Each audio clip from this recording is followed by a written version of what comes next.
Vamos abrir a Bíblia, no livro de Esther. Esther, capítulo 3. Glórias a Deus. Esther, capítulo 3.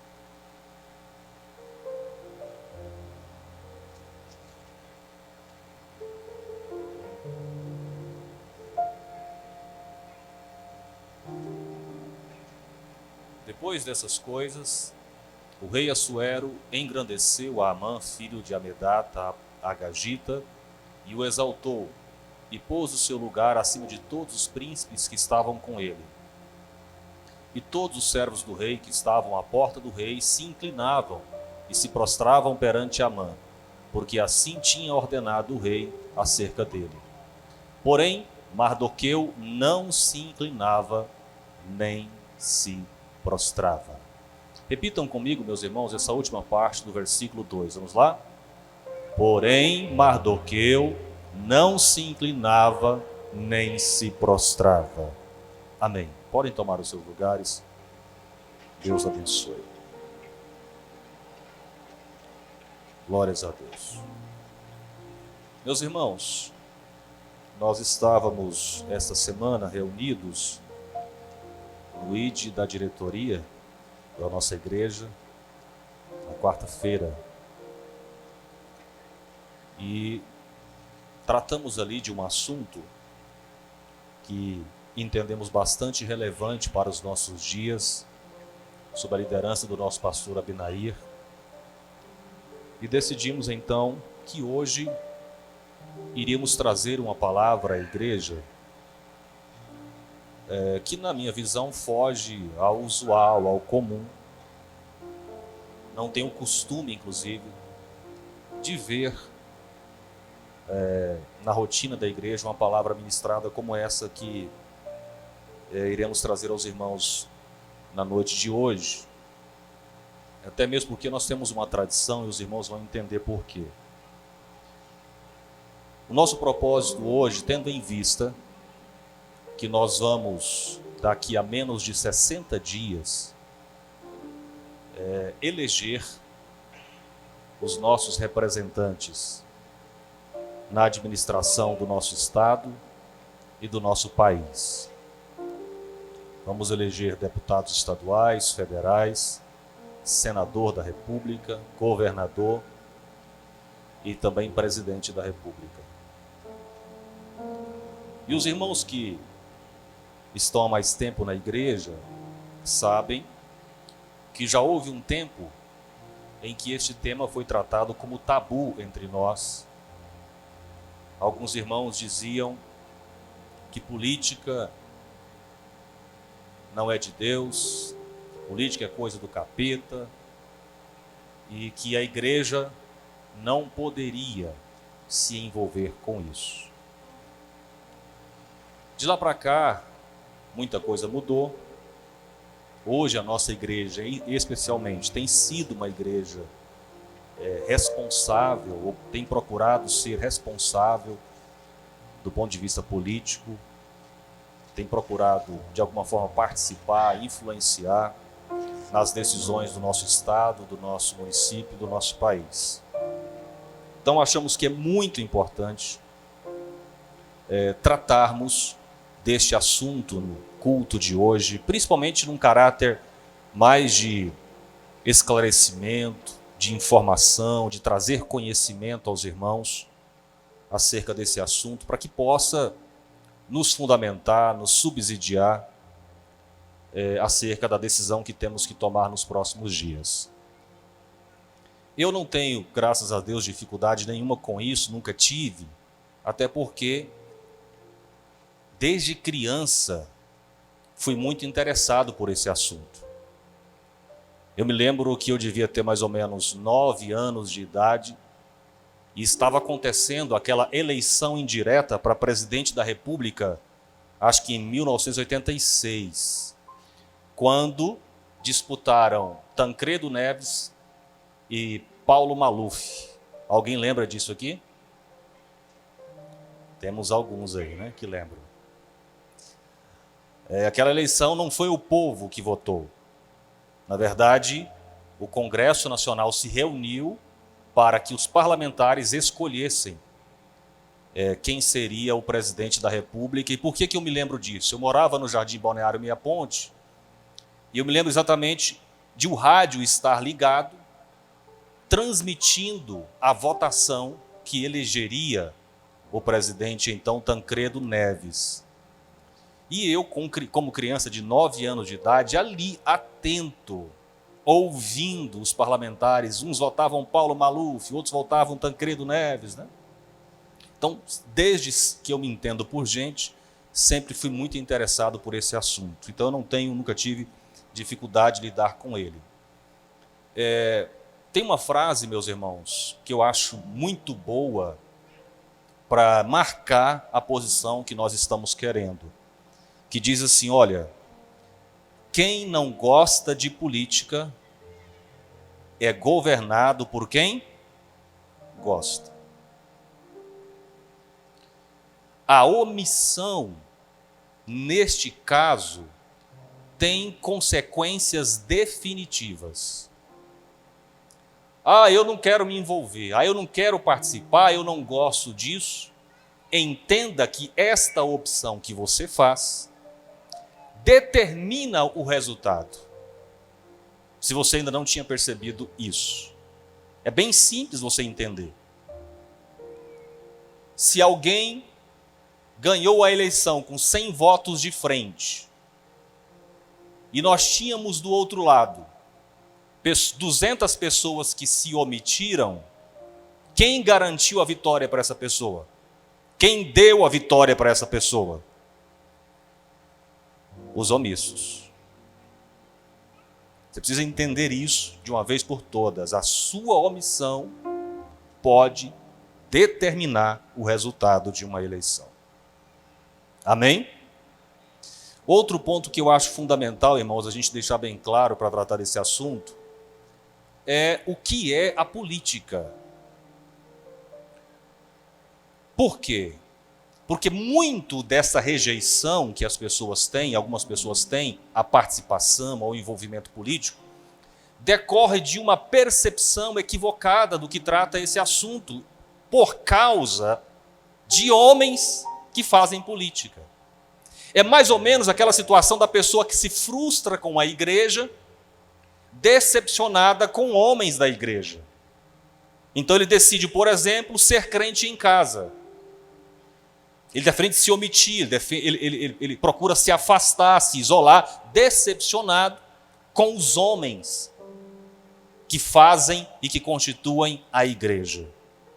Então, na mesma medida, da mesma forma, algumas pessoas se sentem impulsionadas a se afastar da política, a rejeitar a política, por uma visão completamente equivocada. Por quê, meus irmãos? Por que eu digo equivocada? É porque, na verdade, a política é uma das mais nobres ferramentas que existe para a promoção do bem. É uma das mais poderosas ferramentas que existem neste mundo, para a promoção do bem. É através da política que nós conseguimos ter uma relativa organização da vida em sociedade. Se não tivéssemos a política, nós viveríamos no caos social. Nem sinalização de trânsito a gente teria. Nem sinaleiro nos cruzamentos a gente teria. Não teríamos limpeza urbana, não teríamos hospitais, não teríamos escolas, não teríamos segurança pública. Todos sabem que é através da política que estas coisas são providas. E são coisas boas ou ruins, meus irmãos? Coisas boas, necessárias. Ocorre que, ao longo do tempo, homens, por vezes e muitas vezes, fazem uso indevido desta ferramenta que é tão importante e tão necessária. Mas isso não pode ser de maneira nenhuma argumento para que você rejeite a política, para que você se omita em relação a ela. Da mesma forma pela qual, espero que você entenda a comparação, existem pessoas que usam indevidamente a palavra de Deus, sim ou não? Existem pessoas que fazem atrocidades, fazendo uso da palavra de Deus. Isso é argumento para que você a rejeite? Não. É simples assim, meus irmãos. A Bíblia diz que o povo perece por falta de conhecimento. É só a falta de conhecimento, de bom discernimento, que faz com que as pessoas se aventurem nesse tipo de caminho, o caminho da omissão, o caminho da rejeição, do envolvimento com um processo que resulta na administração da nossa sociedade. Só que, para nós participarmos, irmãos, como cristãos que somos, e como tudo o que fazemos na vida, nós não podemos fazer de qualquer forma, não podemos fazer de qualquer jeito, não podemos fazer nos fundamentando em princípios equivocados, em princípios mundanos. Tudo que nós formos fazer precisa ser para a glória de Deus. Tudo, absolutamente tudo. E não pode ser diferente também neste campo. E aí, meus irmãos, esse texto que eu li está dentro de um contexto maior do livro de Esther, que, na minha visão, nos traz algumas lições muito importantes acerca desse assunto. Se você não tem o costume de ler o livro de Esther, faça a leitura depois de hoje. E você vai ver a quantidade de ensinamentos profundos que constam desse texto para as nossas vidas. A história que é registrada aqui, irmãos, acontece num ambiente em que o povo de Deus estava espalhado pelo mundo.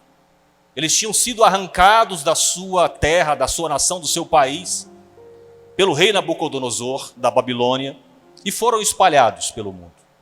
E agora estava o maior império da época, era o Império Persa, e o rei desse império era um homem chamado Assuero. E esse homem teve uma contrariedade com a sua esposa, então rainha, e resolveu fazer um processo de eleição para escolher uma nova rainha. E então se apresentou como candidata uma jovem chamada Hadassa, sobrinha de um judeu chamado Mordecai ou Mardoqueu, também conhecida como Esther. E para resumir a história, ela foi eleita, ela foi escolhida rainha, ela era judia, e passou então a conviver normalmente no palácio. No meio dessa história, um homem chamado Amã, que ao que tudo indica era como se fosse um braço direito do rei, um primeiro-ministro do reino, que gozava da confiança do rei, fazia questão que por onde ele passasse, as pessoas se curvassem diante dele, reconhecessem a sua autoridade e se dobrassem diante dele. Ocorre que para o povo judeu há um princípio que não pode ser quebrado. Você não pode se curvar diante de ninguém que não seja o Deus Todo-Poderoso. Esse é um princípio para os judeus. Então, Mordecai via o primeiro-ministro passar, todos se dobravam, todos se curvavam, mas Mordecai ficava de pé.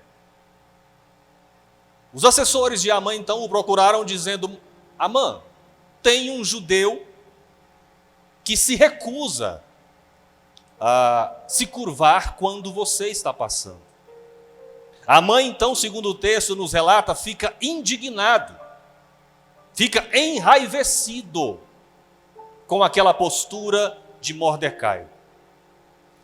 E ele então, o texto diz assim, olha, e ele, tendo a prerrogativa de mandar matar Mordecai, por estar descumprindo uma norma, uma lei, daquele reino, que era a obrigação de se curvar diante do primeiro-ministro, ele pensa, não, esse senhor faz parte de um povo, o povo judeu, e não vou ficar satisfeito só com a morte dele.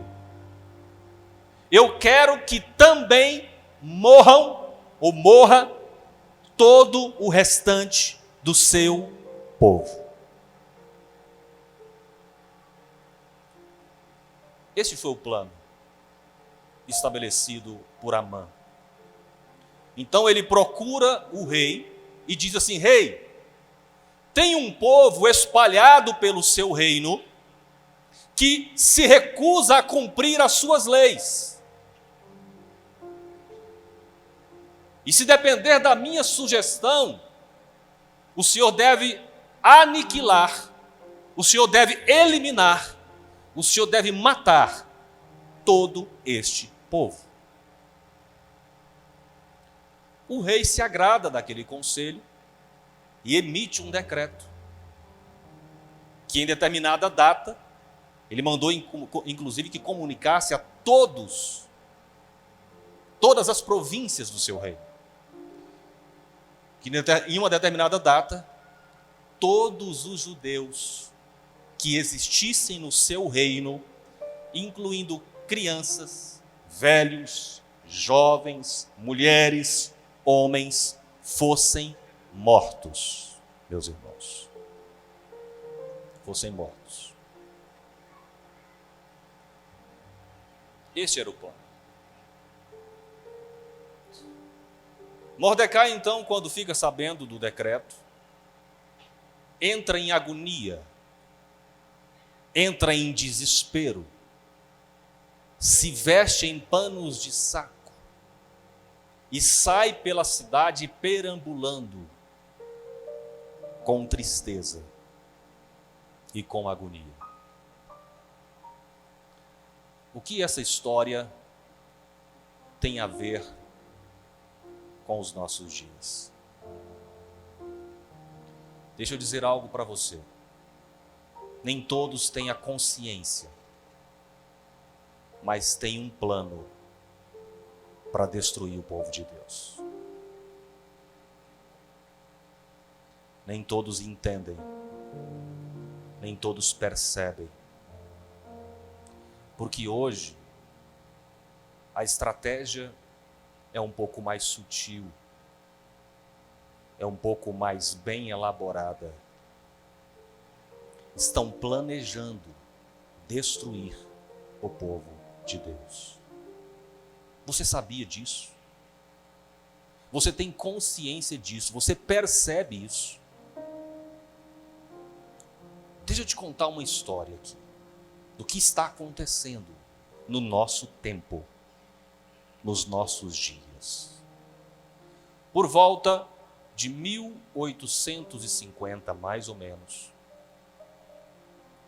um homem escreveu um livro e a proposta era identificar um padrão na história da humanidade. O padrão que justificava a opressão de um ser humano sobre o outro, a escravização de um ser humano pelo outro. E a conclusão que esse homem chegou foi que o mundo ou a sociedade é sempre organizada em classes. E sempre existe uma classe que oprime a outra, que subjuga a outra. Na época, ele entendeu que o fator determinante que diferenciava os opressores dos oprimidos era a detenção do capital, a detenção do dinheiro. Quem tinha o dinheiro em mãos, quem tinha as propriedades em mãos, tinha as condições necessárias para oprimir as demais pessoas, subjugar as demais pessoas. E ele então convoca os homens de bem para não concordarem com isso, não concordarem com uma sociedade opressora, uma sociedade onde um ser humano oprime o outro. E ele diz: nós precisamos nos insurgir contra isso. Nós precisamos construir uma sociedade mais justa e igualitária. O caminho para isso, portanto, o governo precisa expropriar, tomar a propriedade dos ricos, igualar as pessoas socialmente, para que assim não haja uma classe que oprima a outra. Esta ideia, irmãos, ela foi implementada em alguns países posteriormente, início do século XX, 1920, mais ou menos, 16. Na Rússia, essa ideia foi implementada, posteriormente na China. E embora a ideia pareça ser cativante, quem não quer lutar por uma sociedade mais justa e igualitária, meus irmãos? Quem não quer? Tem um diagnóstico de um problema muito bem feito, aparentemente. Só que, quando se coloca em prática esta proposta, a consequência em todos os casos é mais escravidão, mais morte e mais destruição. Em todos os casos. Existem razões para que isso aconteça assim, que eu não vou entrar no mérito aqui agora para não demorar muito, mas este é um fato. Diante deste quadro, mais ou menos em 1936, um homem chamado Max Horkheim escreve um livro. Ele está olhando para a experiência fracassada de implantação dessas ideias e ele diz: o que está acontecendo? Por que as ideias aparentemente tão boas não estão funcionando? E ele chega à seguinte conclusão: tem um problema nessa história. Marx acreditava que o fator mais importante e gerador de opressão na sociedade era a detenção do capital, dos meios de produção. Ele estava equivocado num ponto. Tem um fator mais importante do que esse, que é o fator cultural. É como funciona a cabeça, como as pessoas pensam acerca das coisas. Não adianta, por exemplo, você querer libertar uma pessoa que não quer ser libertada e que nem sequer sabe que é escravo. Ele é escravo e acha que é livre. Então, muito mais importante do que tratar do aspecto da organização econômica da sociedade, nós que queremos uma sociedade mais justa e igualitária, precisamos de uma sociedade em que se mude, antes de tudo, a mentalidade das pessoas. E aí nós vamos sair agora de um marxismo econômico para um marxismo no campo cultural.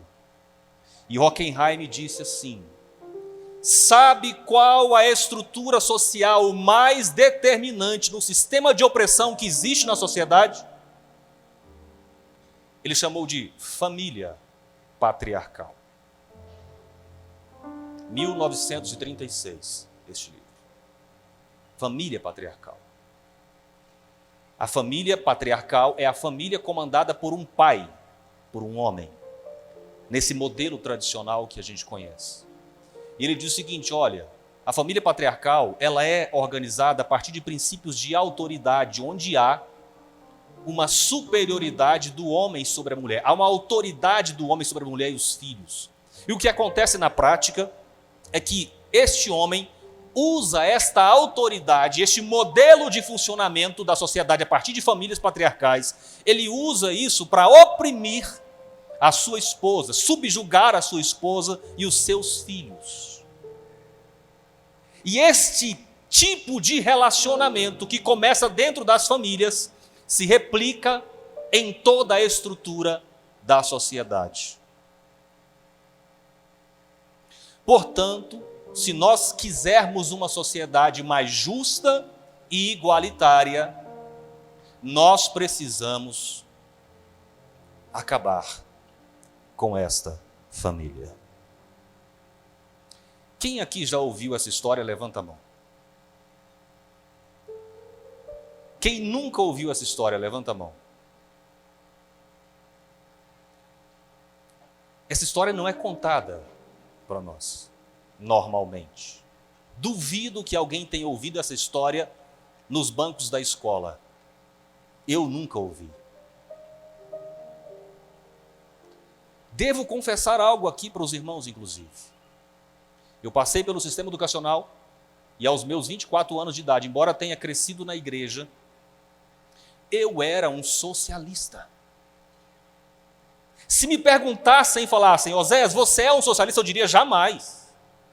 Mas olhando para trás hoje, eu tinha convicções socialistas. Nós dois, né, Glaucio? E aí você me pergunta, por quê?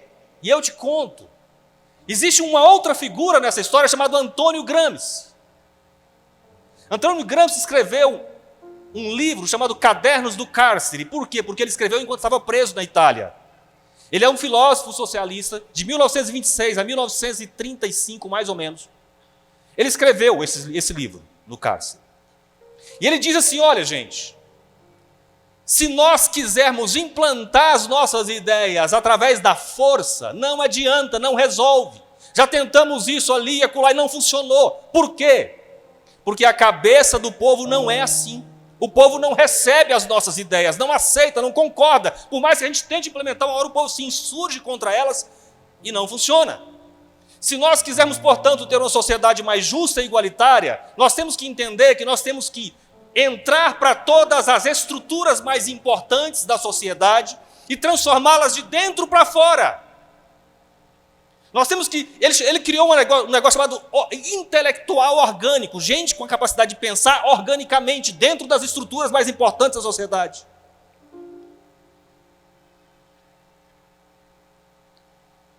E ele diz o seguinte, o nosso propósito, olha o que ele escreveu, o nosso propósito é que as pessoas sejam socialistas sem saber. Uau! Isso aconteceu comigo.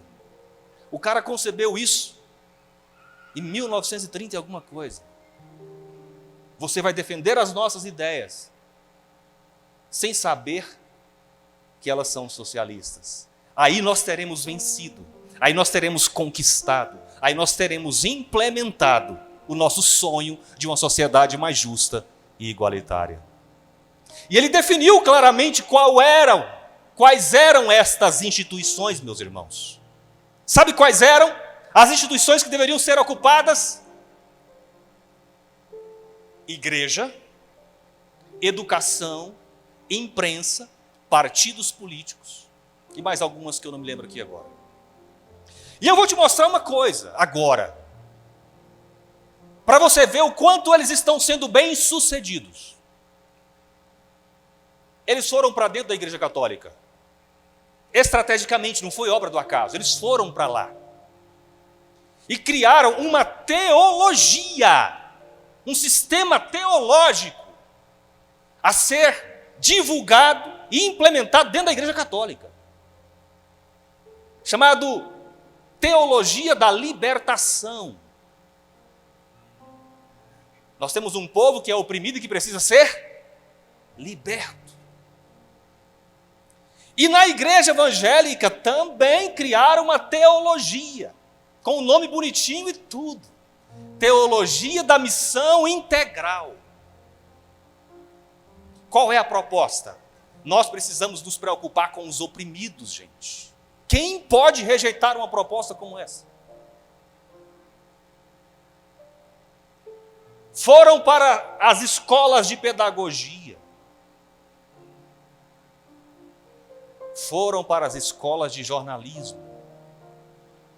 E hoje nós temos um exército composto de milhões e de milhões de pessoas defendendo ideias que eles não sabem sequer a origem delas, a razão delas. Nós temos hoje irmãos da igreja, nós temos professores da igreja defendendo uma série de ideias que ele vê como maravilhosas e que sequer tem noção da consequência delas.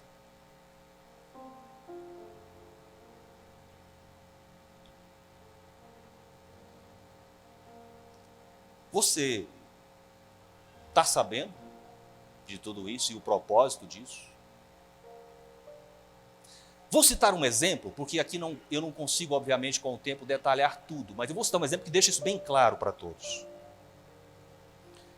na pedagogia, no sistema educacional, tem uma teoria pedagógica que dominou todo o nosso sistema educacional, que diz assim, escute, o professor não é autoridade em sala de aula.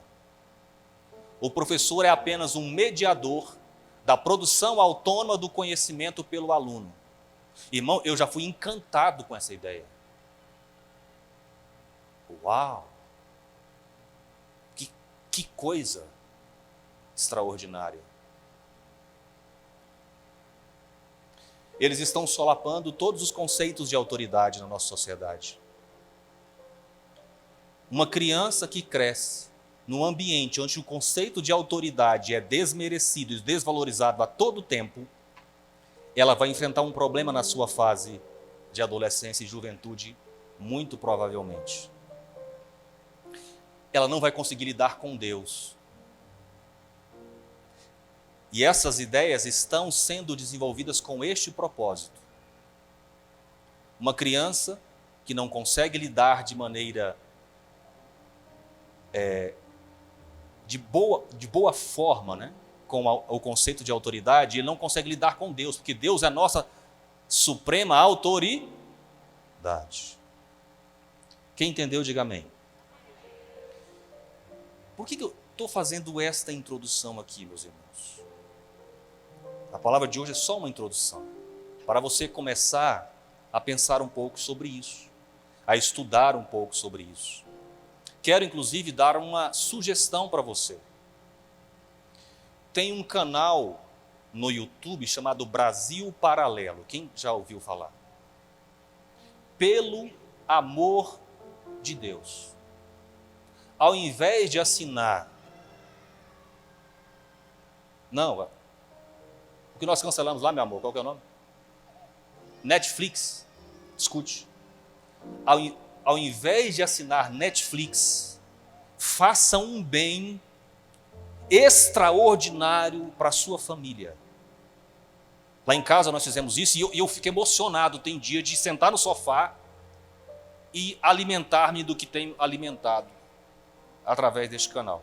Chama Brasil Paralelo. Faça a sua assinatura, meu irmão.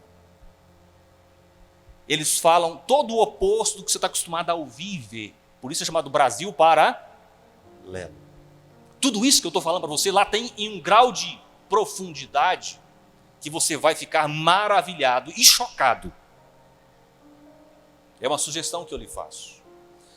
Mas tudo isso é para falar sobre o desafio que está diante de nós. Tem um plano em andamento para destruir o povo de Deus. E tem irmãos nossos dormindo em berço esplêndido.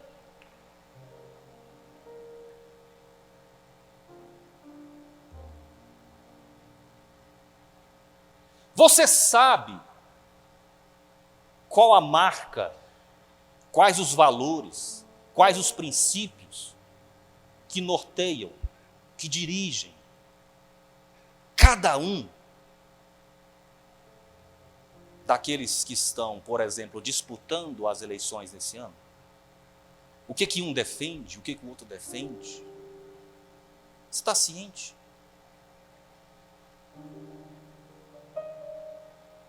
Tem gente dizendo assim, pastora Carol, escute, já ouvi isso muitas vezes. Eu vou votar no ciclano porque ele, na época dele, eu comia picanha.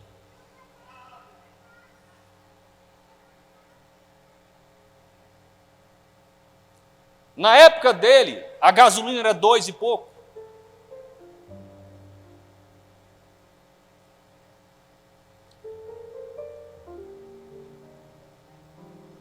Meus irmãos, eu estou aqui falando com muito amor no coração. Não se sinta ofendido, não se sinta agredido.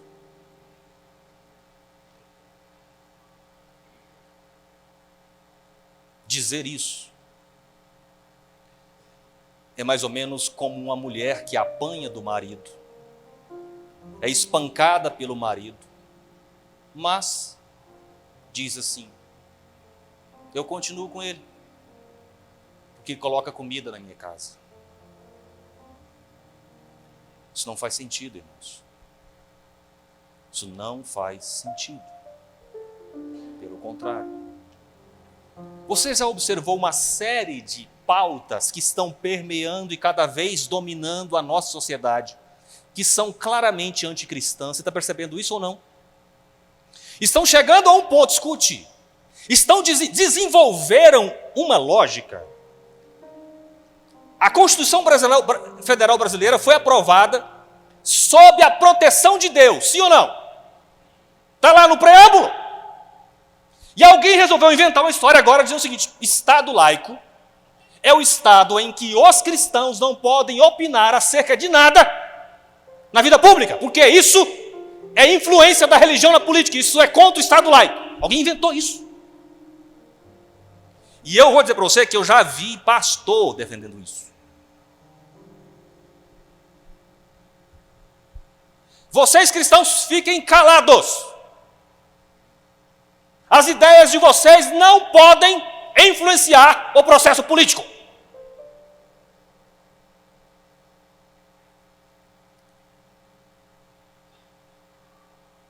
Um dia, eu conversando com uma vereadora aqui de Goiânia, discutindo sobre isso, ela veio falar isso para mim: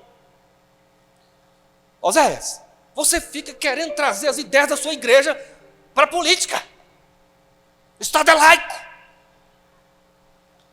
Aí eu falei para ela o seguinte: minha filha, sabe qual é a diferença entre eu e você? Eu acredito num Deus espírito. E você acredita num Deus de carne e osso. É só essa a diferença entre nós. Deus é referencial de valores absolutos para mim. E você também tem os seus referenciais de valores absolutos. Chama-se Karl Marx. Ele é o seu Deus. Não venha querer dar uma de não religiosa para mim. Você tem o seu Deusinho também.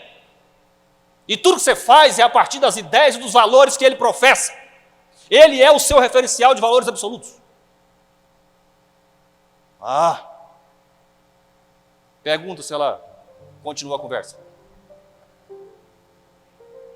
Acorda, meu filho.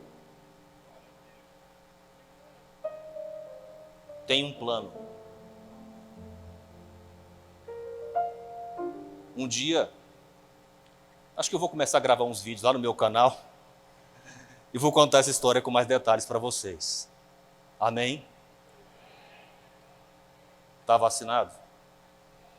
Então fique de pé.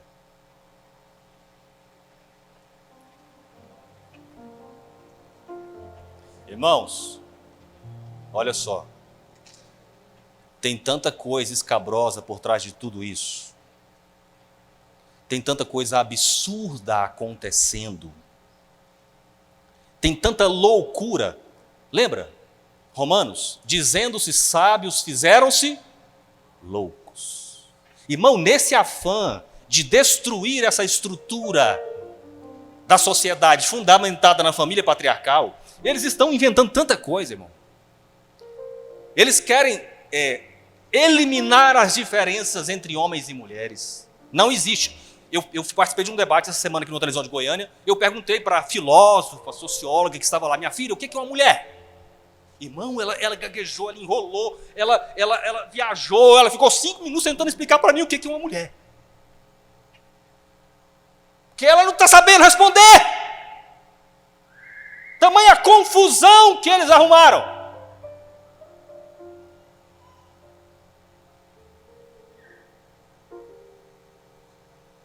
Aí eu perguntei assim: o fato da pessoa engravidar quer dizer que ela é mulher? Aí ela, né?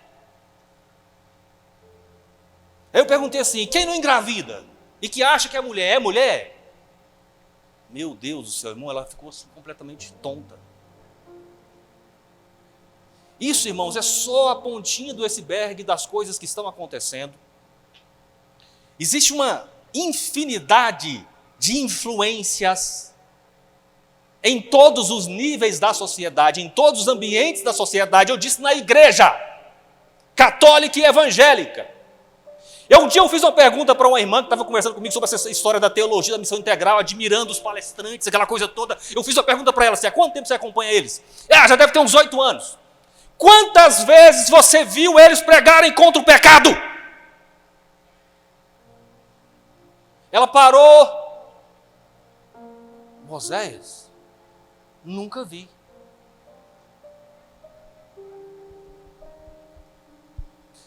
A mensagem é bonita. A mensagem é atraente. Vamos lutar por uma sociedade mais justa e? Meus irmãos. Mas a destruição é certa. O caos é certo. Amém? Vamos orar e pedir a Deus misericórdia. E pedir a Deus que nos dê coragem para ficar de pé. Mesmo diante das ameaças, nós vamos ficar de pé. O povo de Deus não vai se curvar. Na verdade, ele vai se levantar. Eu creio que tem algo extraordinário acontecendo. O mundo inteiro está sendo dominado por essas ideias, ou já praticamente dominado por essas ideias. O Brasil me parece, neste momento, ser um foco de resistência. E é graças ao povo de Deus que está neste país.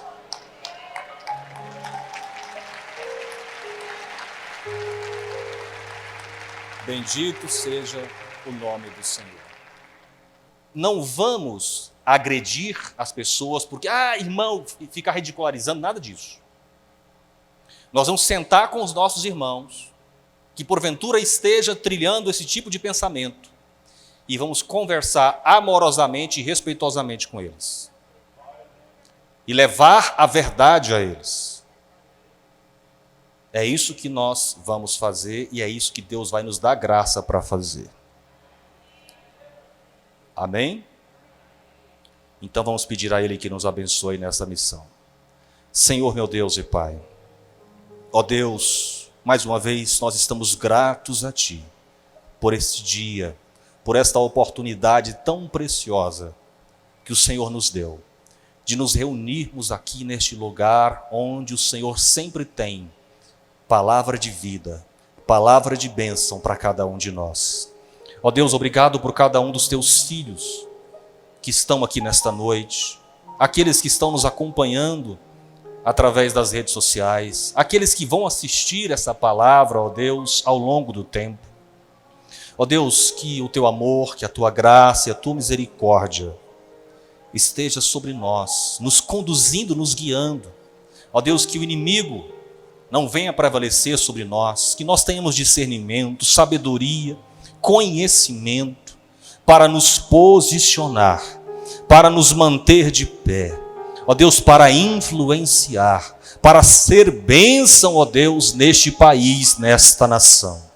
Nos capacita, nos prepara, ó Deus, nos guarda, nos livra de todo o mal. É o que nós te pedimos, ó Pai, em nome de Jesus. Amém.